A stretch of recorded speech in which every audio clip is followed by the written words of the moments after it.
बिस्मिल्लाहिर्रहमानिर्रहीम। अस्सलाम वालेकुम दोस्तों, मैं फ़हीम अब्बास आपको खुश आमदीद कहता हूँ न्यूज़ कैफ़े में और उम्मीद करता हूँ कि आप सब खैरियत से हैं और आज के दिन का एक अच्छा सा आगाज़ भी कर चुके हैं। आज हम अपने प्रोग्राम का आगाज़ फिर गुज़श्ता कुछ दिनों की तरह तामीर एक्सपो के हवाले से करेंगे। तामीर एक्सपो शहर कराची में एक्सपो सेंटर में एक बहुत ही बड़े प्रॉपर्टी के हवाले से लगने वाले मेले का नाम है, जिसका नाम है तामीर एक्सपो। ये रियल एस्टेट सेक्टर के से जुड़ी हुई एक नुमाइश का नाम है, जहां बहुत सारे मुख्तलिफ प्रोजेक्ट्स और पाकिस्तान भर से बिल्डर्स जो हैं वो तशरीफ़ ला रहे हैं एक छत के नीचे, जिससे बहुत ज़्यादा जो है वो इस इंडस्ट्री में ख़ास तौर पे फ़ायदा एक्सपेक्ट किया जा रहा है। तो आज इसी हवाले से मेरे साथ कुछ एक्सपर्ट्स भी मौजूद हैं जिनको हम प्रोग्राम में शामिल करेंगे और उनसे पूछेंगे कि आखिर ये तामीर एक्सपो है क्या और यहाँ पे किस किस किस्म के फ़ायदे किन किन लोगों तक पहुँचने वाले। तो सबसे पहले मैं तारुफ़ करवाऊँगा, मेरे साथ हैं जनाब ज़फ़र इकबाल साहब जो कि CEO हैं ज़फ़र एस्टेट एंटरप्राइजेज़ के। आपको खुश आमदीद। अस्सलाम वालेकुम, कैसे हैं आप सर? वालेकुम अस्सलाम, थैंक यू सर। तबीयत ठीक है आपकी? माशाल्लाह बिल्कुल ठीक, माशाल्लाह, ज़बरदस्त। मेरे साथ जो दूसरी मेहमान शख्सियत हैं, आप हैं अल्तमश अकबानी जो कि CEO हैं आरकोर रियल इन्वेस्टमेंट के। आपको भी खुश आमदीद। अस्सलाम वालेकुम, कैसे हैं भैया? सलाम, कैसे हैं? खैरियत से हैं आप? बिल्कुल ठीक ठाक, आप बताएं, तबीयत अच्छी है? माशाल्लाह। एक्साइटेड हैं आप तामीर एक्सपो के लिए? जी बिल्कुल। अच्छा ज़फ़र भाई, आपसे मैं बातचीत का आगाज़ करना चाहूँगा। मुझे ये बताइए कि ये रियल एस्टेट सेक्टर में इतनी बड़ी ये जो एक नुमाइश लगने जा रही है 24, 25 और 26 जून को एक्सपो सेंटर में, इसके बारे में क्या कहते हैं? क्या आपकी फील्ड के और जो आप इस शोबे से जुड़े हुए लोग जो हैं वो एक्साइटेड हैं और वो खुश होते हैं कि ऐसी जब कोई नुमाइश लगती है? बिस्मिल्लाहिर्रहमानिर्रहीम, बहुत शुक्रिया फ़हीम जी। सबसे पहले ये तामीर एक्सपो जो है, इसका एक जो ये पाकिस्तान की एक लार्जेस्ट एक्सपो हो रही है कराची एक्सपो में। तो पूरे पाकिस्तान से जो है इसमें बिल्डर, डेवलपर, रियल्टर्स सब आ रहे हैं। अच्छा। तो एक्साइटेड तो है इसमें कि ये एक अच्छा जो है ये प्रॉपर्टी के हवाले से जो है कि क्योंकि अभी जो प्रॉपर्टी के हवाले से ये एक बड़ी अच्छी नुमाइश है। इसमें जो बिल्डर्स वगैरह हैं, जो भी लोग अपना प्लान करना चाह रहे हैं फ्यूचर में अपने घर के लिए, वो यहाँ पे आएँ, क्योंकि यहाँ पर तमाम जो हैं छोटे मतलब 15-20 लाख से लेकर के जो है 1 करोड़, 2 करोड़, 3 करोड़ तक, इस तरह के जितने भी लोग इन्वेस्टमेंट करना चाह रहे हैं, घर बनाना चाह रहे हैं, अपना प्लान करना चाह रहे हैं, ये तमाम जो हैं उनको एक छत के नीचे वो मिलेंगे। अच्छा, और जिन्होंने अभी फौरी तौर पे घर लेना है वो या कुछ जायदाद ख़रीदना चाहते हैं, वो तो चले उनके लिए तो आना बनता ही है। जो अभी फौरी तौर पे नहीं लेना चाहते, जो सिर्फ प्लान कर रहे हैं कि हमें अगले कुछ साल में अपना घर बनाना है, तो उनके लिए भी कोई यहाँ पे अच्छी एक्टिविटीज़ होंगी, अच्छी प्लानिंग वगैरह इनको मिल सकेगी?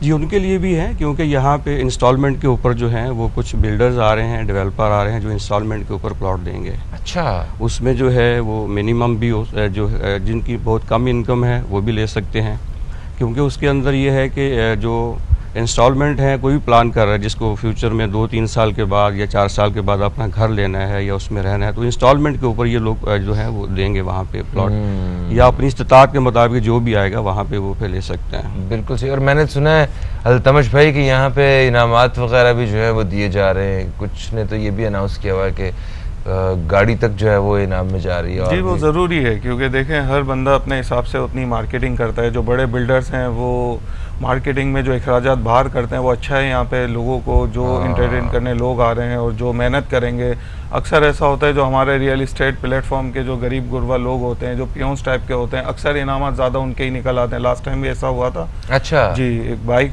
जो निकली थी वो ऑफिस के एक पियोन की निकल आई, तो देखें ना, वैसे कहाँ लेके देते हैं उनको बाइक। हाँ, सही। तो ये उनका नसीब है, नसीब से नसीब जुड़ता है। हाँ, ये इस तरह की एक्टिविटीज़ होना भी बहुत ज़रूरी है। बहुत ज़रूरी है, बहुत ज़रूरी।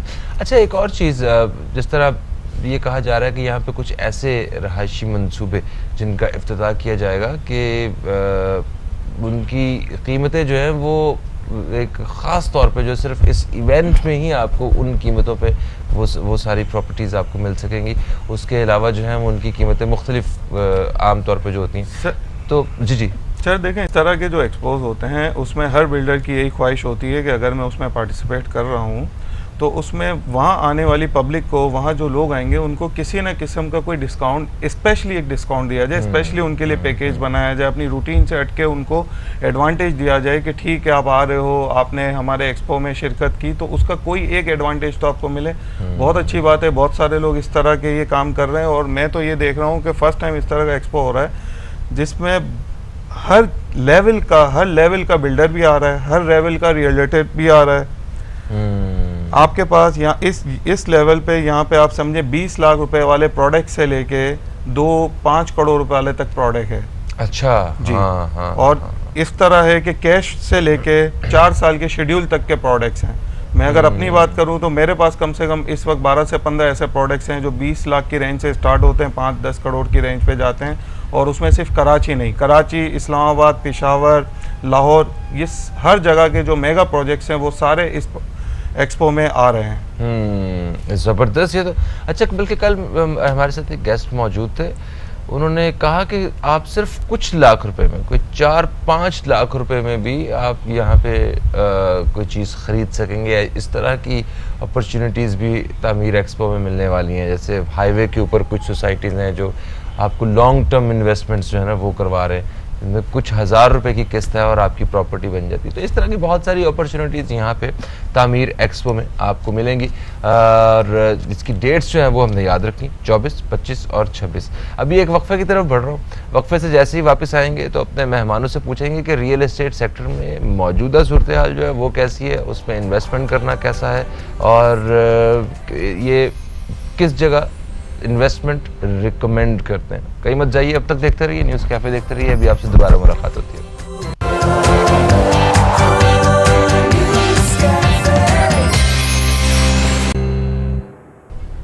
वेलकम बैक, आप देख रहे हैं न्यूज़ कैफ़े। मैं हूं फ़हीम अब्बास और न्यूज़ कैफ़े में आज हम प्रोग्राम के इस हिस्से में तामीर एक्सपो के हवाले से बात कर रहे हैं। शहर कराची में प्रॉपर्टी के सेक्टर से एक नुमाइश लगने वाली जिसका नाम है तामीर एक्सपो, जिसमें बहुत सारे ऐसे रहायशी और कमर्शियल मंसूबे जिनका इफ्तिताह हो रहा है और एक तारफ़ी कीमतें जो है वो यहाँ पे जो है आपको देखने में मिलेंगी। और इसके साथ साथ पाकिस्तान भर से बिल्डर्स और डेवलपर्स जो हैं वो इस एक्सपो में तशरीफ़ ला रहे हैं और एक ही छत के नीचे रियल एस्टेट सेक्टर से या कंस्ट्रक्शन सेक्टर से जुड़ी हुई जितनी इंडस्ट्रीज़ हैं वो भी आपको यहीं पे मिलेंगी। हमारे साथ स्टूडियो में आज मौजूद हैं आर्को रियल इन्वेस्टमेंट से जनाब अल्तमश अकबानी साहब और ज़फ़र एस्टेट इंटरप्राइजेज से ज़फ़र इकबाल साहब।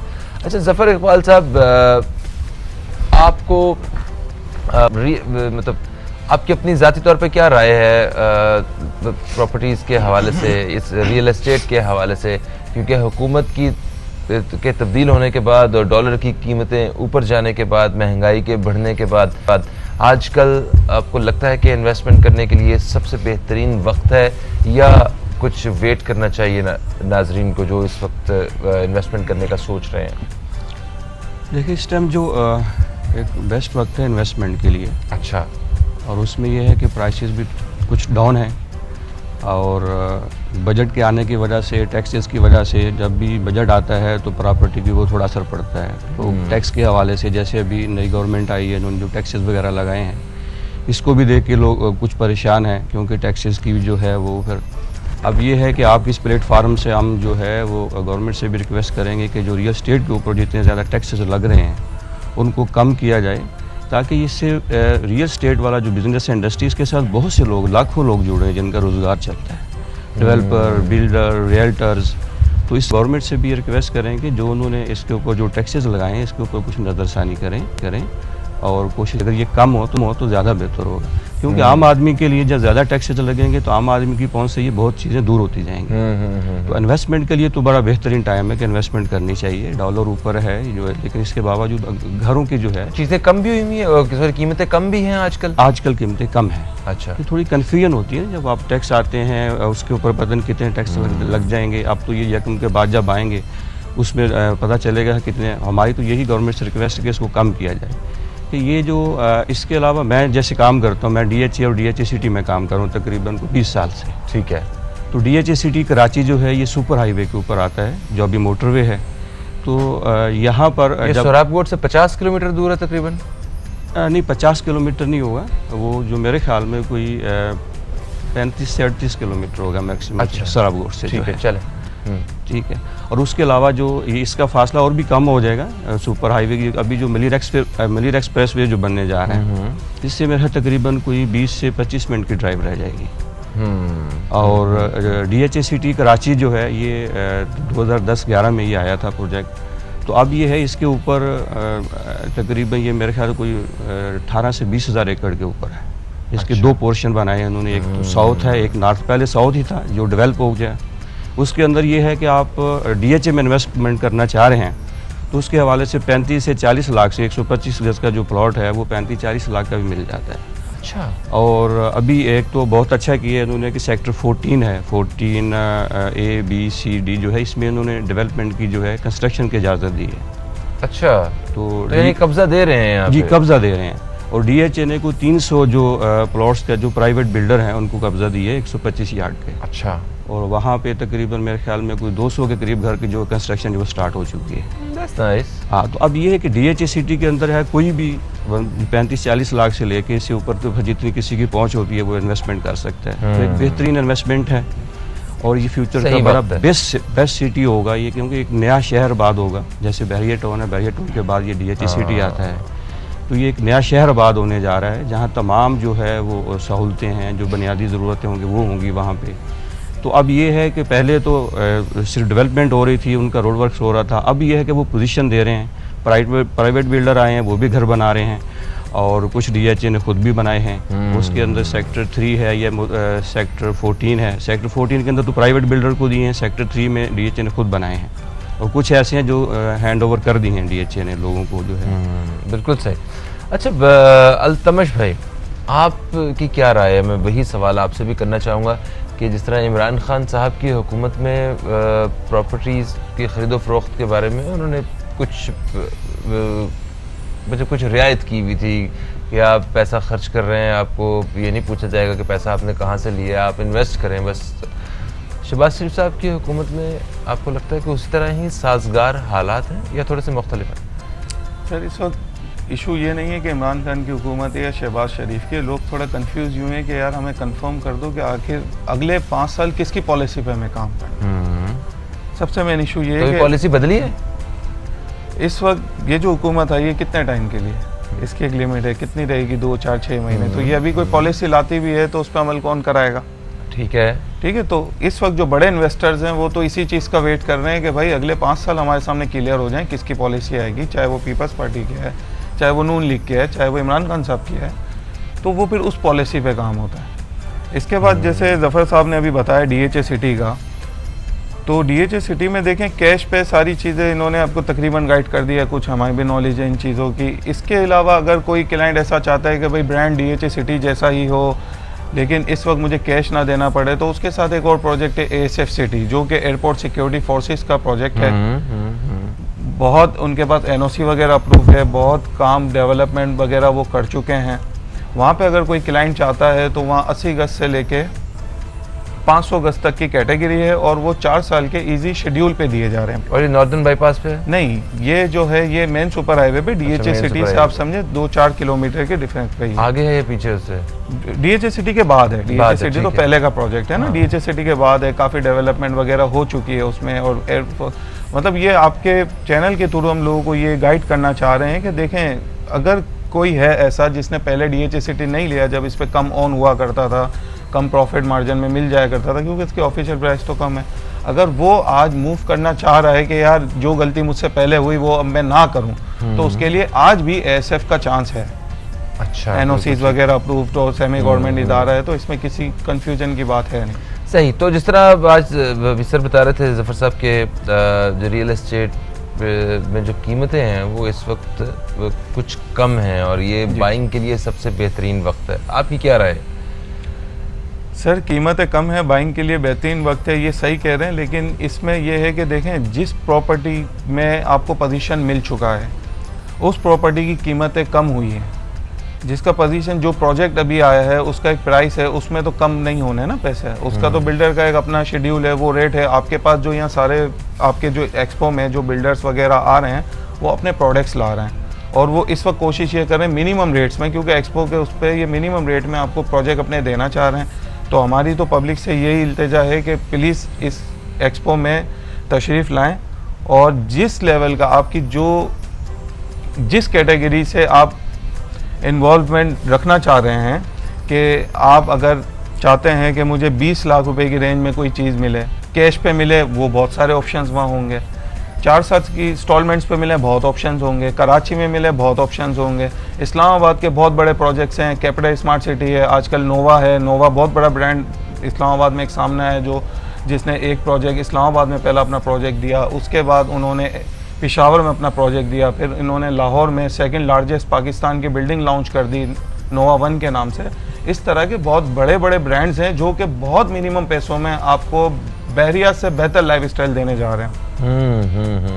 ज़बरदस्त, एक्सीलेंट। एक छोटा सा मेरा ख्याल वक्फा है, वक्फे का वक्त है। वक्फे से जब वापस आते हैं तो हम अपने मेहमानों से मज़ीद इसी हवाले से बातचीत का सिलसिला जो है वो जारी रखेंगे। कहीं मत जाइए, अब तक देखते रहिए न्यूज़ कैफ़े, देखते रहिए। अभी आपसे दोबारा मुलाकात होती है।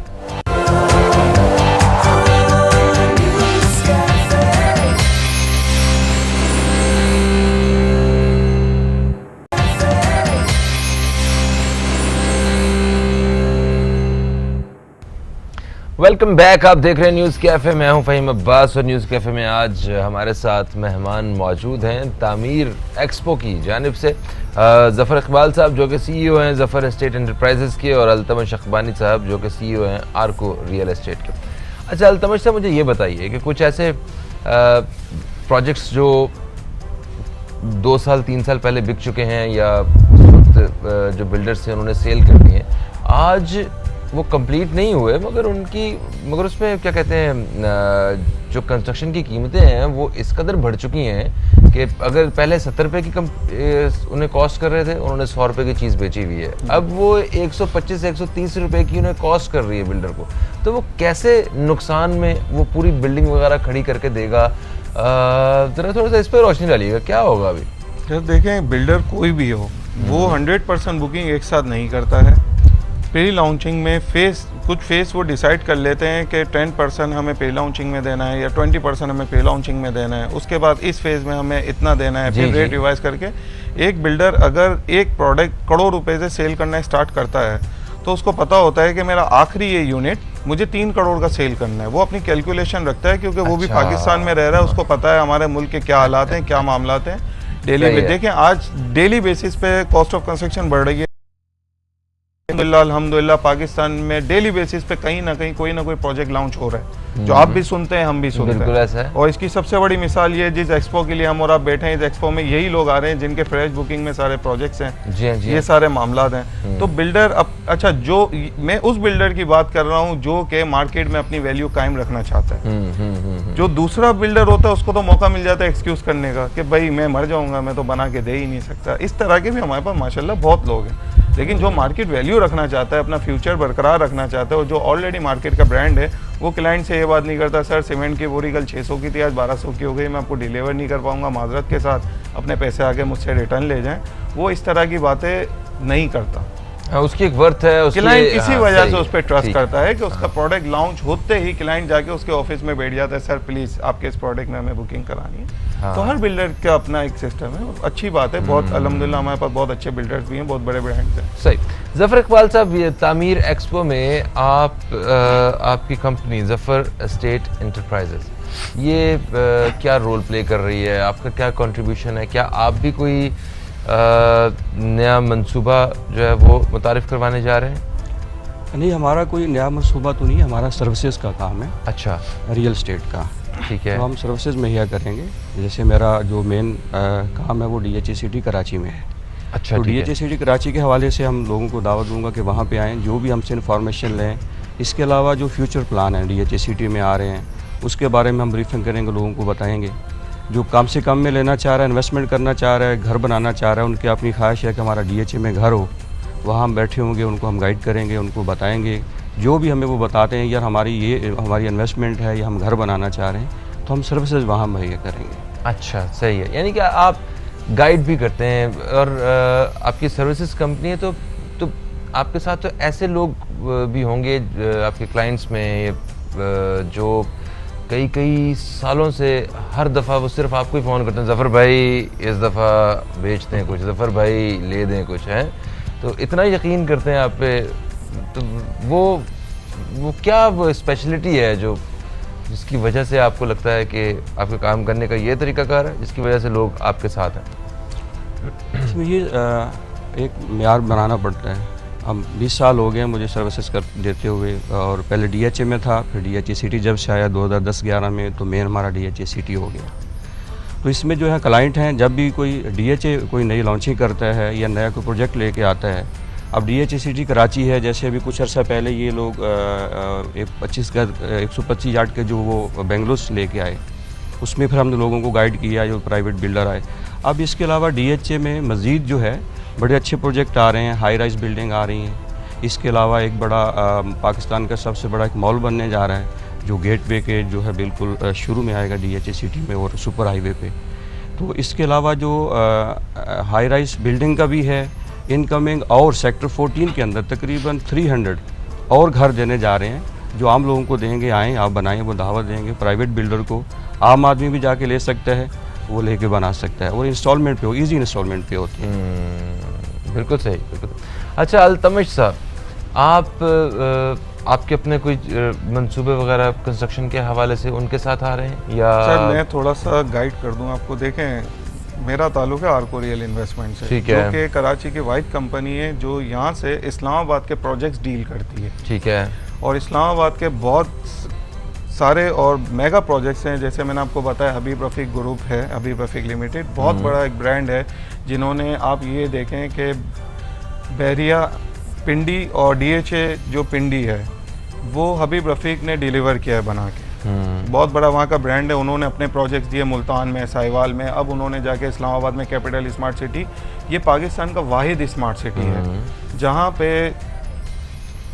125 गज से लेके, मीन्स वहाँ मरला कहा जाता है, लेकिन हम यहाँ पे गज के हिसाब से 125 गज से लेके 500 गज तक की वहाँ पे कैटेगरी है। इसके बाद फिर कमर्शियल वगैरह है। बहुत बड़ा एक नया शहर बनने जा रहा है, जैसे हमारे यहाँ बहरिया है, वहाँ पे कैपिटल स्मार्ट सिटी बनने जा रहा है। फिर नोवा, जिसका मैंने आपसे पहले भी जिक्र किया, नोवा इस्लामाबाद नए एयरपोर्ट, जो इस्लामाबाद का नया एयरपोर्ट है, उसके बिल्कुल साथ लॉन्च हुआ है और बहुत अट्रैक्टिव प्राइस है, 20 लाख की रेंज में, 3 साल के शेड्यूल पे।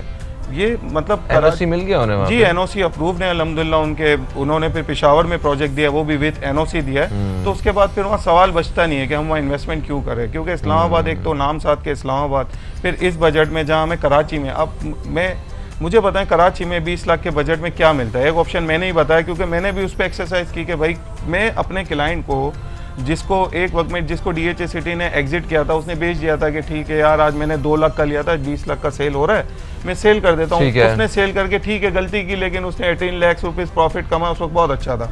आज वो कहता है भाई मैं क्या लूँ, DHA सिटी मेरी रेंज से बाहर चले गया।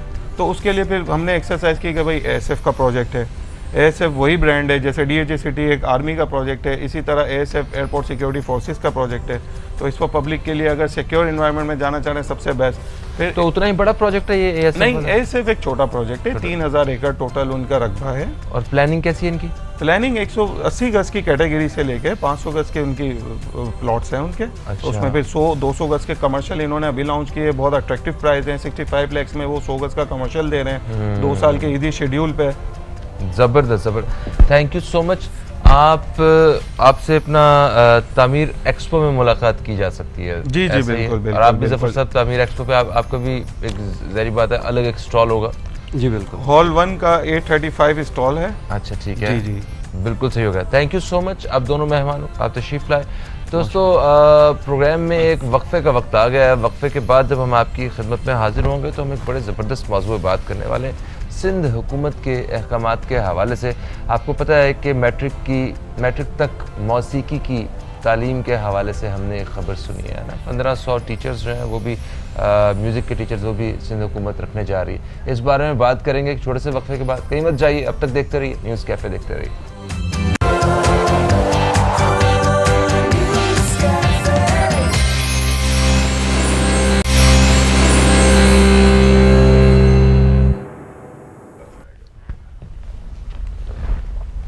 Welcome back. आप देख रहे हैं न्यूज़ कैफे। मैं हूं फ़हीम अब्बास और इस वक्त हम प्रोग्राम के दूसरे हिस्से में दाखिल हो गए हैं। यहाँ एक बहुत ही अहम टॉपिक पे हम बात करने वाले हैं। अभी हाल ही में हमने एक खबर सुनी कि गवर्नमेंट ऑफ सिंध ने ये ऐलान किया है कि स्कूलों में म्यूज़िक की तालीम भी दी जाएगी और उसके साथ साथ ये भी हमने ख़बर सुनी कि 1500 के करीब जो मौसीकी के असातिज़ा हैं उनको भी नौकरियां दी जाएंगी। तो सिंध हुकूमत के बहुत सारे फ़ैसले जिनसे लोग खुश भी हुए, कुछ फ़ैसलों से नाराज़ भी हुए और कुछ फ़ैसलों से लोग अभी भी कंफ्यूज हैं कि इन फ़ैसलों की क्या ज़रूरत थी।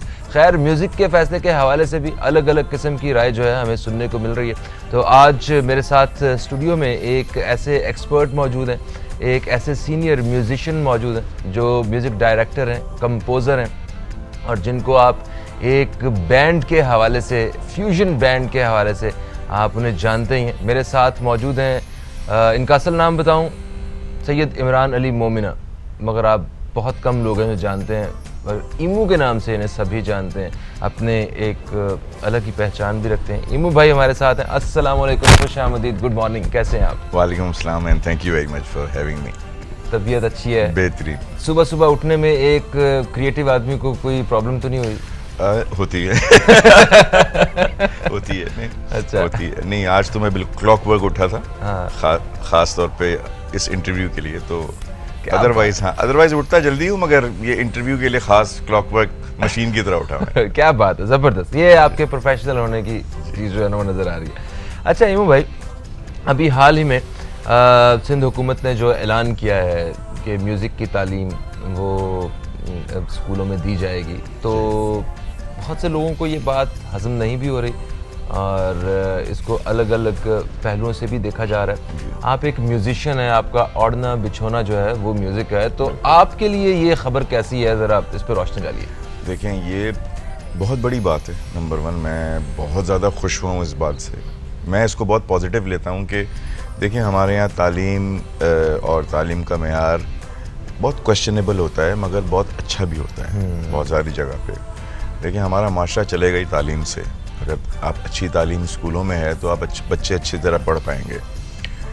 एडिंग ऑन टू दैट कि आपने सिंध गवर्नमेंट ने अनाउंस किया है कि यार म्यूज़िक क्लासेस भी होंगी, तो मेरे लिए, मेरे नज़दीक ये बहुत खुश आइन बात है। उसकी दो वजूहात हैं। देखें, स्कूल बच्चे क्यों जाते हैं? क्योंकि उसकी एक बेसिक वजह है कि वो एजुकेशन लेते हैं, ठीक है ना, मगर उससे पहले एक और वजह है डिसिप्लिन होना। स्कूल जाते हैं, आप असेंबली लाइन में खड़े होते हैं, आप तराना सुनते हैं, तलावत सुनते हैं, फिर क्लासों में जाते हैं, तो ये एक रेजिमेंटेड तरीका है। उसी तरह म्यूज़िक से आप बहुत ज़्यादा डिसिप्लिन होते हैं, ये भी एक कायदा होता है इसका। तो मेरे ख्याल से इन बच्चों को देखें, आप चाहें और ना चाहते हुए भी म्यूज़िक करते हैं, आपको शायद पता नहीं होता। अच्छा, यानी कि हमारा म्यूजिक से ताल्लुक होता है? बिल्कुल होता है। अच्छा। आप देखें, नर्सरी राइम्स हैं, क्या हैं? म्यूजिक तो है, रिदम तो है। ये जो माएँ लोरियां सुनाती हैं, ये क्या है? हाँ। क्योंकि आप एक ट्यून में आ जाते हैं, तो एक ट्यून में आ जाते हैं, एक डिसिप्लिन हो जाता है कि आपको आदत पड़ जाती है लोरी सुनने की, ठीक है ना। तो दिस इज अमेजिंग।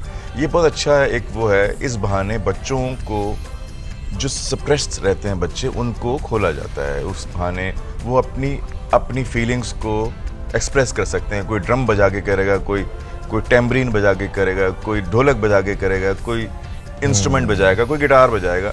इस तरह से ऑटोमेटिकली बच्चों को, पूरी दुनिया में, वेस्ट में भी ऐसा ही है, छोटे से बच्चों को स्कूल से म्यूज़िक सिखाते हैं, कोई भी इंस्ट्रूमेंट सिखाते हैं। ज़बरदस्त। अच्छा, बहुत से लोगों को एतराज़ जो हो रहा है ना, वो इस बात पे कि उन्हें लग रहा है कि ये बच्चे म्यूज़िक सीखेंगे और ये कल को मीडिया ज्वाइन कर लेंगे या म्यूज़िक इंडस्ट्री ज्वाइन कर लेंगे, या तो इस वजह से आप खुद इस फील्ड में हैं, मैं भी इस फील्ड में हूँ और हमें मीडिया पे काम करने के लिए बेशक जितना मर्जी हमारे पेरेंट्स ने साथ दिया हो, हमारे बहन भाइयों ने साथ दिया हो, हमारे दोस्तों ने साथ दिया हो, मगर माशरे में हमें उन लोगों का सामना ज़रूर करना पड़ता है जो इसको डिस्करेज कर रहे होते हैं कि यार किस काम में जा रहे हो यार तुम, ये कोई काम है करने वाला, और इस तरह की बहुत सारी बातें सुनने को मिलती हैं। आपने बिल्कुल बजा फरमाया, ये लोगों का माइंडसेट है, ठीक है, इसको आप इससे लड़ नहीं सकते, आप उनको समझा ही सकते हैं सिर्फ, नंबर 1। ये हर्डल आते रहेंगे, सारी ज़िंदगी आएगी, अज़ल से अबद तक आएगा ना। मगर पॉइंट ये है कि क्या आपने बच्चों को म्यूज़िक सिखाने के, वो हो सकता है वो म्यूज़िक सीखें अपने लिए, ज़रूरी थोड़ी है कि वो म्यूज़िक सीखें और जाके कहीं नौकरी स्टार्ट कर दे मीडिया में, ठीक है। तो मीडिया का रोल बड़ा बुरा सा दिखाया हुआ है लोगों को, दैट इज़ रॉन्ग, नंबर 1। सबसे बिल्कुल सही है, बिल्कुल सही ठीक है। आप क्या ख़राब हो गए या मैं ख़राब हो गया? मैं 32 साल से ये काम कर रहा हूँ। नहीं, अल्हम्दुलिल्लाह मैं अपने बच्चों को भी चाहूँगा कि वो इस इंडस्ट्री में वो अगर उन्हें रिस्क मिल सके तो वो काम ग्रो करें, सीखें, आगे बढ़ें। सीखने का तरीका होता है और ये तरीका देखें, हर्डल्स मैं कह रहा हूँ ना, बहस बराए बहस तो वो होता ही रहेगा, मगर हम आप इसको बड़ी पॉजिटिव लेके जा सकते हैं। कंस्ट्रक्टिव क्रिटिसिज्म अच्छी बात होती है। मैं सिर्फ ये कह रहा हूँ कि एक ऑप्शन है ना, बच्चे पहले भी तो स्कूल थे ना, उनको एक और एक्टिविटी मिलेगी ताकि वो स्कूल आए इस बहाने, ठीक है। मैं स्कूल से भागता था बचपन में, भागता था कि यार स्कूल जाना पड़ेगा, ठीक है। अगर मेरे लिए कोई ऐसी एक्टिविटी जिसको मैं लाइक कर रहा हूँ तो मैं सबसे पहले तैयार होकर स्कूल जाता था कि यार मैं कुछ करना चाहता हूँ या कुछ मेरे लिए कुछ नया है, उस बहाने मैं पढ़ूंगा भी। अच्छा, तो यानी कि आपको लगता है कि इस एक्टिविटी से बच्चों का स्कूल जाने को दिल करेगा, पहली बात, ठीक है। वो उनकी जो फ्रस्ट्रेशन है, जो इस तरह की चीज़, वो सारी अपनी म्यूज़िक की उस क्लास में वो निकालेंगे।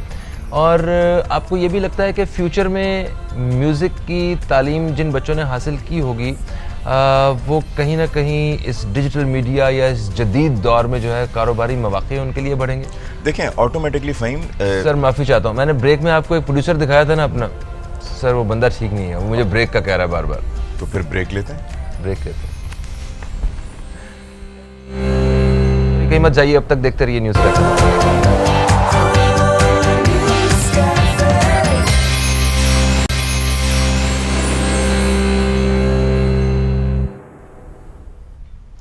वेलकम बैक, आप देख रहे हैं न्यूज़ कैफ़े। मैं हूं फ़हीम अब्बास और न्यूज़ कैफ़े में आज हम म्यूज़िक के बारे में बात कर रहे हैं। स्पेशली जो सिंध गवर्नमेंट ने अभी रिसेंटली अनाउंस किया है कि मैट्रिक तक बच्चों को म्यूज़िक की एजुकेशन दी जाएगी और सैकड़ों जो म्यूज़िक के जो टीचर्स हैं उनको अपॉइंट किया जाएगा।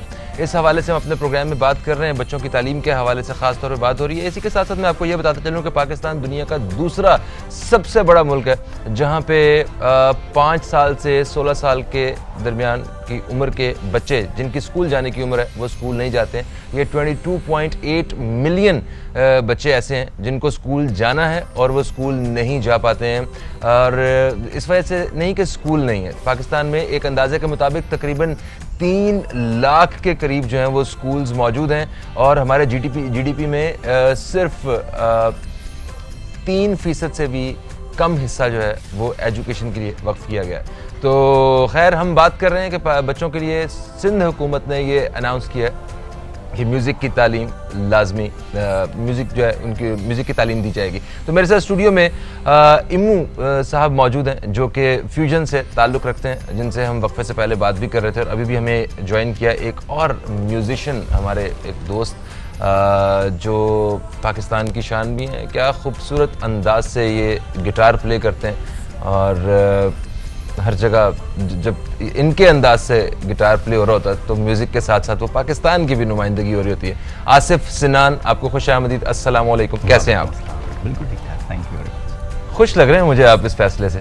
आपको देख के और अच्छा, हमें और इस फैसले से ज़ाहिर खुशी तो है बट कुछ इसके पीछे बहुत सारे सवालात भी हैं। अच्छा, मतलब जब आपने ये सुना म्यूजिशियन होने के नाते कि बच्चों को स्कूल में म्यूज़िक की तालीम भी दी जाएगी, एक वो चीज़ जिससे आप वाकिफ़ हैं, ठीक है, आप प्ले करते हैं, आपका काम है, और बहुत सारे लोग वो शायद इस चीज़ से वाकिफ़ भी नहीं है, वो इस कन्फ्यूजन में भी हैं कि हमारे बच्चे अब क्या म्यूज़िक सीखेंगे। तो आपके क्या तासुरात क्या थे, मैं वो जानना चाहता हूँ। जी देखिए, सबसे पहले तो हमें समझना है कि ये जो एक सॉर्ट ऑफ एक किसको मैं बयान कहूँगा कि भाई आपने एक बात कह दी, इसके पीछे थॉट क्या है, ठीक है। और ये कह देना कि 1500 टीचर्स हायर करेंगे, ये बहुत बड़ा क्लेम है। अच्छा, ओके, ठीक हो गया। म्यूज़िक टीचर अलग होता है, म्यूजिशियन अलग होता है। ओके, ठीक है। टीचिंग का तरीक़ेकार बहुत अलग है, म्यूजिशियनशिप और परफॉर्मेंस बहुत अलग चीज़ है, ठीक है ना। तो ज़ाहिर है 1500 टीचर्स लाना नेक्स्ट टू इम्पॉसिबल है फिलहाल। अगर आप ये कहते कि हाँ 1500 म्यूजिशियन हायर कर रहे हैं तो इट मेक सेंस, तो वो चलो पूरे हो ही जाते, वो तो बन जाएंगे, वो तो हाँ। आप कह देंगे, उसमें आप बिल्कुल कह सकते हैं, ये बात बिल्कुल जायज़ और टीचर्स नहीं सेंसिबल है। देखिए तालीम देना म्यूज़िक की, उसका जो अंदाज होता है, उसका एक सिस्टम होता है, उसको कैसे आप करेंगे। और लेट्स सपोज मैं कहता हूँ कि, और ये इसको मैं यूँ कहूँगा कि भाई कि गवर्नमेंट लेवल पे अगर ये बात करें, या कल को भाई हमारे नुमाइंदे हैं और ये कहते हैं कल को उठ के कि यार इस साल पाकिस्तान चांद पे जाएगा, अब ये कह तो दिया है, हाँ, लेकिन उसको पोस्ट भी बना दी है और वो बड़ा अच्छा, पाकिस्तान खुश हो गया कि यार हम चांद पे जा रहे हैं, लेकिन किधर, कौन से चांद पे, किस तरह, क्या तरीक़ेकार है, आपकी वर्किंग क्या है, आपका होमवर्क क्या है, और कितने साल का प्लान है आपका। ये तो वैसे ही है जिस तरह यहाँ पे करप्शन खत्म होनी थी, हाँ वो हो, जिस तरह महंगाई कम होनी थी, एग्जैक्टली, इसी तरह पाकिस्तान ने चांद पे जाना था। एग्जैक्टली बयान उसी कैटेगरी में आप फिट कर सकते हैं। मगर क्या ये म्यूजिक वाला बयान भी आप उसी कैटेगरी में फिट कर रहे हैं? बिल्कुल, मेरी नज़र में एज अ म्यूजिशियन अगर मुझसे अच्छा। पूछे तो कोई खुशी नहीं हुई, मुझे हैरत हुई कि कैसे हुआ, क्योंकि मैं खुद एजुकेशन से बहुत अरसे मुंसलिक हूँ और म्यूज़िक एजुकेशन से, और मेरा काम ही है कि मैं म्यूज़िक एजुकेशन के लिए काम कर रहा हूँ, उसके ऊपर बात करता हूँ, ठीक है ना। तो आप अगर आज ये कहें कि हाँ 15 साल बाद हम म्यूज़िक की तालीम को फुली लेके आना चाहते हैं, तो मैं आपके साथ खड़ा हो जाऊँगा। ठीक है, बट स्कूल्स में जिस तरह अभी वक्फे से पहले बात हो रही थी कि ठीक जिस लेवल की भी म्यूज़िक की तालीम, उसका चलो आगाज़ तो हुआ, something is better than nothing, ठीक है। और इसमें सिर्फ एक पहलू ये कि स्टूडेंट जो है अब उसका शायद स्कूल जाने को दिल भी करेगा कि मुझे उस म्यूज़िक भी सीखने को मिल रहा है वहाँ से, या उसके कोई एक इंटरेस्ट की चीज़ उसको स्कूल में मिल रही है। और फिर हमने ये भी देखा है कि जो बच्चे अपने स्कूल्स में म्यूज़िक में अच्छे होते हैं वो तालीम में भी अच्छे होते हैं। बिल्कुल ऐसा है। ठीक है, वो जैसे इमू भाई ने कहा कि अगर आप म्यूज़िक सीखते हैं तो वो आप लाइफ के प्रिंसिपल्स जो है ना वो ज़्यादा इजीली सीख सकते हैं, उनको प्रैक्टिस कर सकते हैं ज़्यादा अच्छे तरीके से। तो इस चीज़ को आप अप्रिशिएट करते हैं? बिल्कुल बिल्कुल, मैं इसको कहता हूँ, हमेशा स्कूल में म्यूज़िक हो रहा है वो म्यूज़िक, देखिए ना, मैं फिर वही बात कहूँगा कि म्यूज़िक पढ़ाना, ये म्यूज़िक का लेट्स सपोज एक गिटार या कोई स्किल हम लेते हैं, तो म्यूज़िक की यूनिवर्स का एक बहुत छोटा सा ज़र्रा ही है, म्यूज़िक इससे कई दर्जे ऊपर है।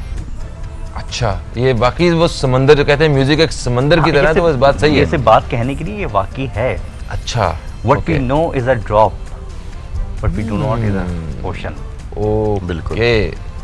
सर, वक्फे से पहले हम बात ये कर रहे थे कि मतलब इस दौरे जदीद में वो लोग जिनके पास कोई स्किल है, कोई आर्ट है उनके पास, तो क्या वो digital media, social media, YouTube और इस दौर में क्या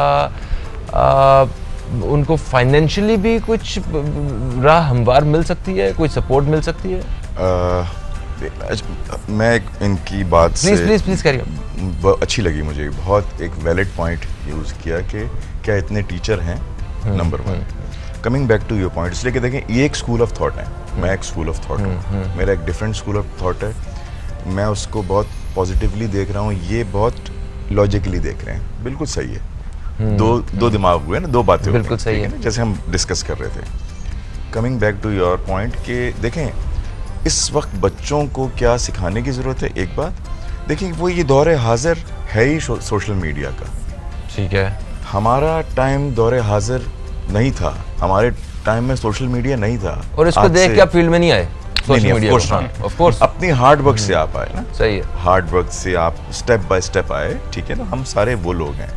अच्छा, अब तो टाइम ही सोशल मीडिया का है, तो कि वो कुछ करे ना करे वो सोशल मीडिया पे है, ठीक है ना, तो ये एक उनको एज मिल जाएगा। हाँ, ये एक उनको एज मिलेगा कि हाँ यार इस बहाने हम कुछ कर सकते हैं। जहाँ तक रह गई स्किल की बात, वो स्किल जो है ना वो वही है कि जब आप टीचर बच्चों को कुछ भी सिखा रहे हैं, फर्ज करें बच्चों को नर्सरी राइम सिखा रहे हैं आप, ठीक है ना, उसके लिए बहुत ज़्यादा स्किल्ड टीचर नहीं चाहिए। हाँ, एक वो आदमी चाहिए जो आप उनको सिर्फ इतनी गाइडलाइन दे दे कि यार देखो बेटा ये लाइन है, इस पे रहना है, इससे बाहर नहीं जाना, इधर नहीं रहना, वो एक बेसिक चीज़ है।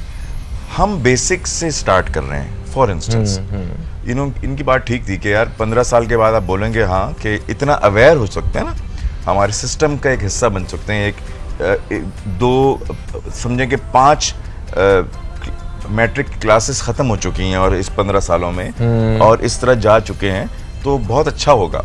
मगर अभी के लिए इनिशियल के लिए मैं तो बहुत खुश हूँ इस बात से कि अच्छा ठीक है, अब ये देखना है कि ये उसको इम्प्लीमेंट कैसे करते हैं और कैसे लेके आते हैं। हाँ सही, और आपकी ये बात भी मुझे बार बार जो है वो याद आ रही है, जब भी आपने कही कि ये ऐसे बयानात कि पाकिस्तान इस साल चांद पे जा रहा है, तो ये ऐसा ही बयान लग रहा है कि ठीक है म्यूज़िक की तालीम देनी चाहिए, मगर क्या हर जगह पे म्यूज़िकल इंस्ट्रूमेंट्स वहाँ पे मौजूद होंगे, क्या वहाँ सिखाने वाले होंगे? आसिफ भाई आपको क्या लगता है वैसे कि अगर मैट्रिक तक ये बच्चे कुछ साल अगर म्यूज़िक की तालीम हासिल करते हैं तो वो किस काबिल हो जाएंगे, कितना सीख लेंगे, या इस बुनियादी तालीम में वो क्या क्या सिखा सकेंगे? देखिए फ़हीम, मैं आपको बताऊं कि म्यूज़िक सिखाने का कतई सबसे पहले तो अभी डिसाइड कर लेंगे, म्यूज़िक सिखाने का कतई मतलब ये नहीं है कि हर कोई राह चलते आ करता फिरे। वाह, सही बात, अच्छी बात है, ठीक सही है, बात। ठीक है। हमें म्यूज़िक सिखाना है to appreciate the music, to appreciate the art. हमें अप्रिसिएशन नहीं आती, इसीलिए यहाँ पे म्यूज़िक का जो कहते हैं ना कि वो एक हम जवाल तो नहीं कहेंगे, लेकिन एक जगह म्यूज़िक ठहरा हुआ है। हमारा जो नुकसान ये नहीं हो रहा कि म्यूज़िक नहीं बन रहा, हमें अप्रिशिएट करना नहीं आ रहा। किसको कैसे लें? किसको कैसे, एक पेंटिंग देखते हैं हमें समझ नहीं आता कि उस पेंटिंग में है क्या।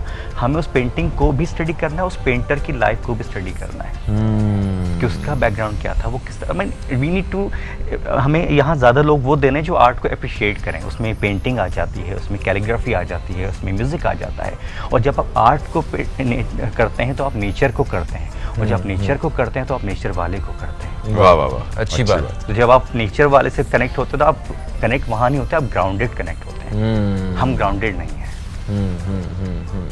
आप समझ, हम बीच में हैं बहुत, ना हम उधर हैं ना इधर हैं।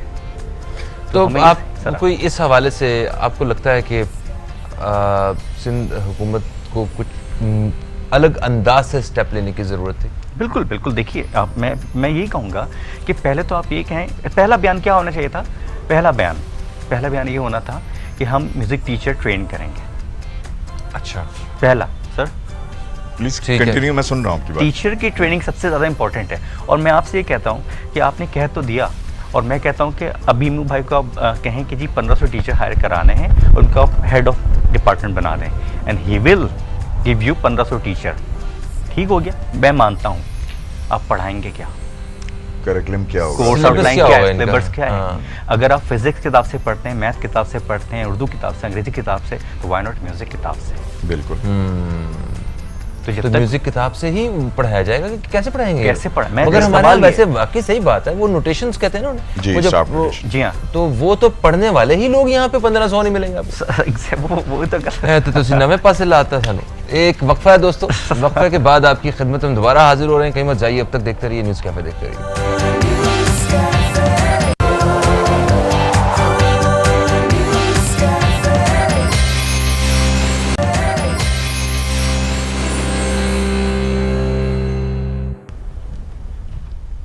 जी दोस्तों, एक वक्फे के बाद आपको फिर से खुशामदीद। आप देख रहे हैं न्यूज़ कैफ़े। न्यूज़ कैफ़े में आज हम अपने मेहमानों से बात कर रहे हैं म्यूज़िक की तालीम के हवाले से, जो कि हाल ही में सिंध गवर्नमेंट ने ऐलान किया है। और मेरे साथ स्टूडियो में आज बड़े काबिल म्यूज़िशंस मौजूद हैं। एक दफ़ा फिर से मैं तारुफ़ करवा देता हूँ। मेरे साथ मौजूद हैं ईमू, जिनको आप फ्यूजन के नाम से, फ्यूजन बैंड के नाम से जानते हैं। बहुत सारे लोग कई सालों से जानते हैं। और उनके साथ साथ जो है वो मेरे साथ मौजूद हैं आसिफ सिनान साहब, जो कि पाकिस्तान के एक बड़े उम्दा और आला पाए के गिटारिस्ट हैं और साथ साथ म्यूजिशियन भी हैं। अच्छा, ईमू भाई के बारे में मैं आपको एक और बात बता दूं कि ये बहुत सारी फिल्मों के म्यूज़िक जो हैं वो भी यही तरतीब दे रहे होते हैं, और उनकी ये मुक्कों की आवाज़ें और ये सारी जो इस तरह की चीज़ें होती हैं ना, ये भी इन्हीं के स्टूडियोज़ में ही क्रिएट हो रही होती हैं। अच्छा ईमू भाई, देखिए बात ये है कि वक्फे से पहले आसिफ भाई कह रहे थे कि 1500 टीचर्स जो हैं, ये बड़ी अच्छी बात है, मगर वो 1500 टीचर्स की भी एक ट्रेनिंग होगी, कोई सिलेबस होगा, वो इसको प्रॉपर उस तरह तरतीब देने की ज़रूरत है। तो आप जैसे आप हैं, आसिफ भाई हैं, और भी बहुत सारे ऐसे सीनियर म्यूजिशियंस हैं जिन्होंने अपनी अपनी ज़िंदगियाँ म्यूज़िक को दे दी हैं। उन एक इल्म है उनके पास, उनके बेशुमार शागिर्द हैं फील्ड्स में। तो आप लोगों से अगर हेल्प ली जाए या आप कोई सजेशन ली जाए गवर्नमेंट ऑफ सिंध को, अगर आप कुछ बताना चाहें कि आप इस तरह उनके काम आ सकते हैं या मतलब इस काम में उनकी मदद कर सकते हैं, तो वो क्या हो सकता है वो सारा एरिया? देखिए, सबसे पहले जैसे आसिफ ने बताया अभी, वो बड़े लॉजिकल पॉइंटर्स थे, बहुत वैलिड पॉइंटर्स हैं कि यार यहाँ कैसे होगा, क्यों होगा। देखिए, हर कोई सिखा भी नहीं सकता, हर एक का टेम्परमेंट नहीं होता है एज अ टीचर सिखाने का, तो वो लेना बहुत ज़रूरी है। मगर सबसे पहले, उससे पहले, टीचर से पहले एक चीज़ ये है कि अच्छा क्या सिलेबस होगा, जैसे इन्होंने बोला, और बिल्कुल सही है कि क्या हम बच्चों को क्या सिखा रहे हैं, किस ग्रेड के बच्चों को क्या सिखा रहे हैं। अभी तो स्टार्ट कर रहे हैं, इनिशियल है, तो हमारा एक ही ग्रेड होना चाहिए कुछ भी सिखाने का, तो एक सिलेबस बनता है। उसके लिए आपको एक कमेटी बनानी पड़ेगी, कुछ ऐसे असातिज़ाओं को बिठाना पड़ेगा, सीनियर लोगों को, जो कंटेम्परेरी और क्लासिक म्यूजिक को लेके चलें फॉर स्कूल सिस्टम। अच्छा, बच्चों के लिए, ठीक है, बच्चों के लिए, ठीक है। तो उसके लिए कमेटी बैठेगी, इसलिए कि ये ऐसा नहीं है कि आज बटन दबाया और कल से सब बच्चे सीखना शुरू हो गया। और बिल्कुल सही कह रहा है, बिल्कुल सही कह रहे हैं कि ये बात बिल्कुल सही है। तो उसके लिए एक टाइम प्रोसेस चाहिए, उसके लिए डिस्कशन चाहिए, उसके लिए आप सोचेंगे, करेंगे, अप्रूव होगा कि हाँ दिस इज़ द आइडिया, और वहाँ से वो इम्प्लीमेंट होना शुरू होगा। तो उसके लिए टाइम चाहिए। अच्छा आसिफ भाई, क्या ये तासुर जो लोग ले रहे हैं कि अब अगर बच्चों ने हमारी कोई 10 साल स्कूल में म्यूजिक सीख लिया तो ये तो म्यूजिशियंस बन जाएंगे सारे, तो ये ऐसा होता है क्या? नहीं, बिल्कुल ऐसा नहीं है, बिल्कुल ऐसा नहीं है, ऐसा नहीं, क्योंकि ज़ाहिर है आपने भी अपनी क्लास में फिजिक्स पढ़ी है, मैथ्स पढ़ी है, केमिस्ट्री पढ़ी है, तो आप मुझे पता है कि आप कितने बड़े साइंटिस्ट बने। हम जो मैंने पढ़ा है मैं उसमें इतना वीक, बट वो सिर्फ वो जब आप कहीं कोई आप समझें कि किसी से कारोबार कर रहे हैं या कुछ परचेजिंग कर रहे हैं, तो आपको जो मैथ आपने सीखी वो आपके काम यहाँ आ रही है। तो जाहिर है इस तरह होगा कि आप जब म्यूजिक सीखेंगे, बायोलॉजी सीखी है वो कहाँ काम आ रही है? वो आपको पता है, आप कहाँ आपने यूज किया उसको, ठीक है। तो इसी तरह अगर आप म्यूजिक सीख लेंगे, थोड़ा अप्रिशिएट करना सीख लेंगे, तो कम से कम आप बेसुरा कोई अगर आपके सामने हो तो आप कम से कम थोड़ा सा आपकी आंखों में वो आएगा, थोड़ा सा आपके फेस का एक्सप्रेशन चेंज होगा, ना कि आप बस तारीफ ही किए जाए, आपको पता ही नहीं हो क्या रहा है। नहीं, बिल्कुल सही बात है, ऐसे हुआ था। कल ही की बात है, कल मैं एक इवेंट में गया, तो क्योंकि देखें हमारी एक this is what we do ना, हमारा काम है, ठीक है ना। तो किसी ने एक ज़रा सा बेसुरा कुछ बजाया ना, तो जितने सुनने वाले थे, जितने म्यूजिशियन हजरात थे, तो उन्होंने सब ने एक दूसरे को देखा कि यार देखो ये क्या हुआ, ये क्या हुआ, इसलिए ये अप्रिशिएट किया कि ये सुर में नहीं है, मगर वो बाद में सुर में आ गया बंदा। तो इसी तरह बच्चों को जब सिखाएंगे तो उनको भी एक अवेयरनेस बढ़ जाएगी ना, कि यार ये बीट में नहीं है, ये लय में नहीं है, ये ताल में नहीं है, ये सुर में नहीं है। तो जरूरी नहीं है कि वो मैट्रिक के बाद सिंगर बन जाए, बिल्कुल बिल्कुल नहीं है। वो अपनी जिंदगी में किसी और दौड़ में लग जाएगा। देखें, ये हमारे यहाँ पे माशरे में ये है कि माँ बाप ना घबराते हैं इन चीज़ से, फियर है उनको, खौफ है कि यार हमारा बच्चा ख़राब हो जाएगा म्यूज़िक करने के बाद, ठीक है ना। ये खौफ नहीं होना चाहिए, ये एक तरीका है अवेयर करने का, सिखाने का।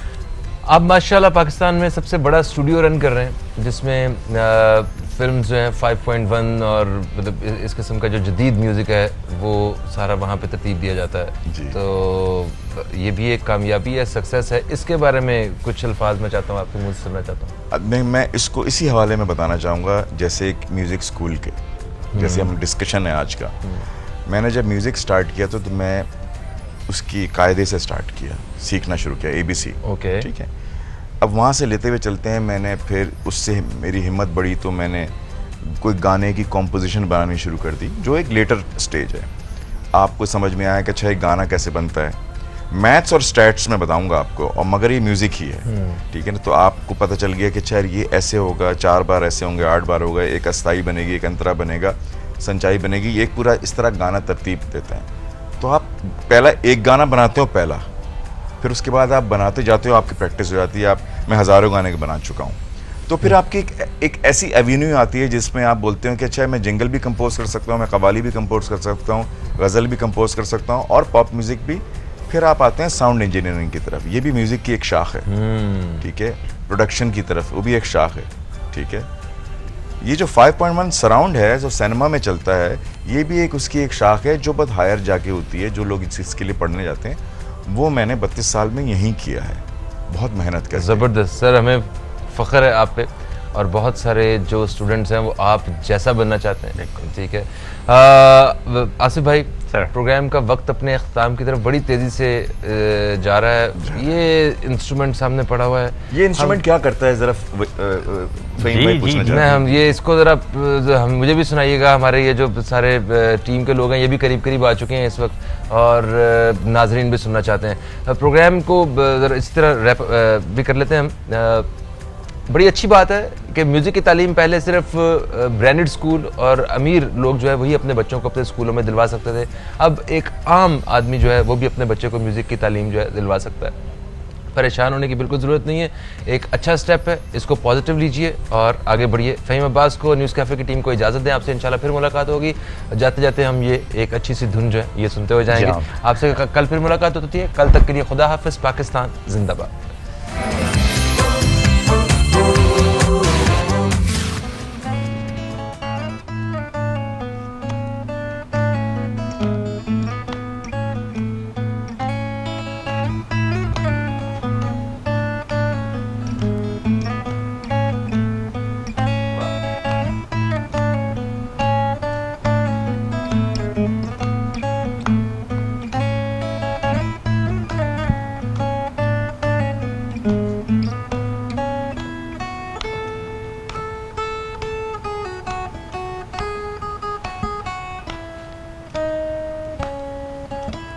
वाह।